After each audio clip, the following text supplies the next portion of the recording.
My name is Stuart Rumrill. I am a research evaluation specialist at the University of Illinois, where we have our Illinois Institute for Rehabilitation and Employment Research. And here we work on a number of different projects, basically that help people with disabilities gain employment and meaningful, competitive employment. And one of the things that I focus on in particular is apprenticeships. So helping people with disabilities find apprenticeships, enroll in apprenticeships, and ultimately succeed. So you may be wondering, what exactly are apprenticeships? Well, an apprenticeship, it is a structured program, and the rhyme that you hear is that it's something where you earn while you learn. And so what that means is an apprenticeship program combines related classroom instruction with on-the-job learning. So at the same time, you take classes, college courses, and also get on-the-job work experience related to whatever the apprenticeship is in.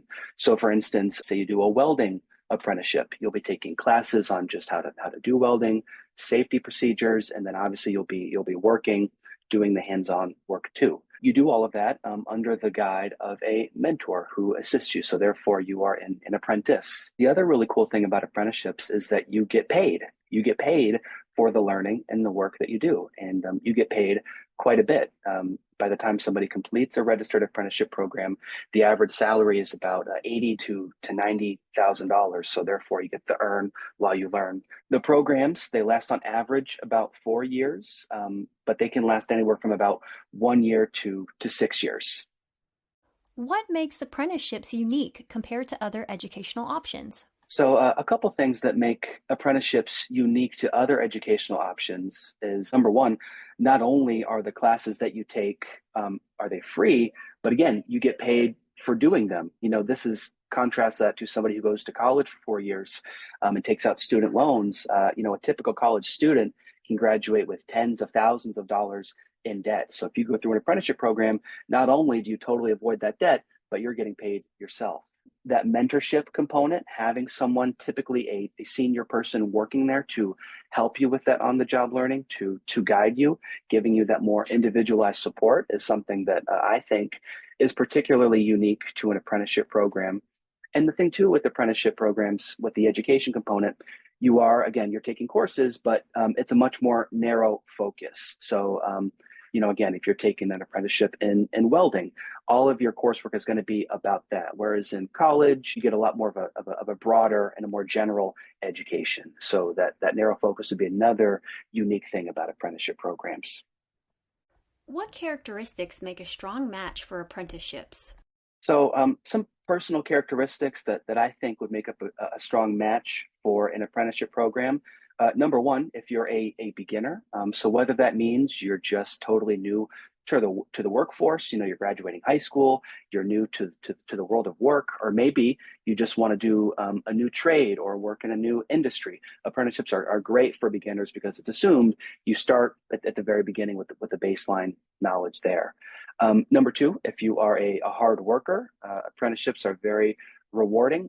The pay is great, the benefits are great, the experience is great, but it is a lot of work, and sometimes, like I mentioned, they can last 2 to 6 years.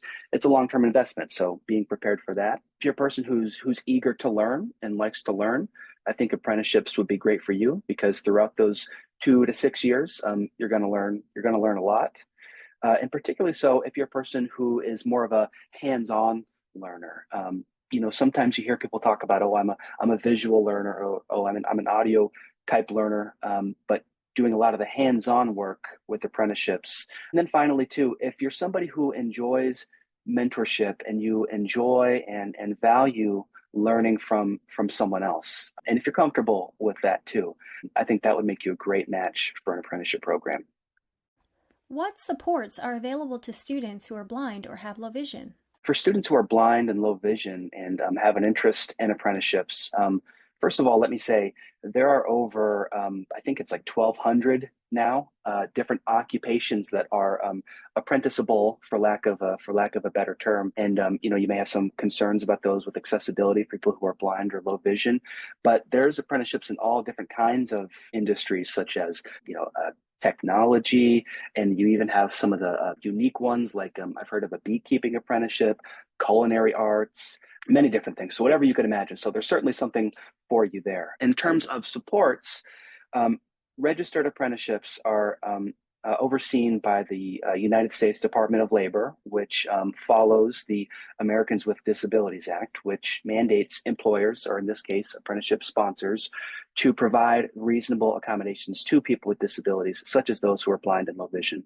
So, as an apprentice who's blind, has low vision, you will be entitled to certain accommodations to help you succeed.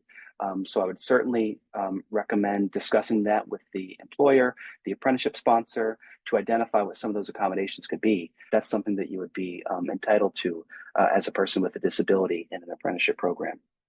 What advice would you give to a young person who is interested in apprenticeships? Number one, I'd say be serious about it and be prepared to work hard. Again, it's a long-term investment, several years, and for many people, balancing work and school at the same time can certainly be a challenge. Now, obviously, that pays off. The pay is great, and I don't believe I mentioned this, but the part of a registered apprenticeship program is that your pay increases throughout. About every 6 months to every year, your wage increases. So by the time you start the program, you're paid from day one. But by the time you complete it, in most cases, you're earning practically double what you did in the beginning. So with those wage increases, your skills and your knowledge are going to increase too. But at the same time, so do your work responsibilities. So this is very much, again, it's a long haul. It's a lot of work, but you're going to earn a lot, you're going to learn a lot, and you're going to grow a lot, and it's great for your career. The other thing I would say is some advice for somebody interested in apprenticeships is to get comfortable with feedback. Oftentimes your mentor, they're going to be polite, they're going to be nice, but they're going to tell you things that you could have done better. They're going to point out maybe some mistakes that you made. So try to get comfortable with that, and also lean into your mentor. They're going to be there with you the whole time. Don't be shy. Don't feel silly if you have a question, or if you think, oh, I can't ask that, I should have known that already. Forget about all that. Make sure that you really lean into your mentor, because they're there to support you. So ask them questions, ask them for support, and communicate with them if you're struggling or if anything's not clear. I think it'll make a much better experience for you.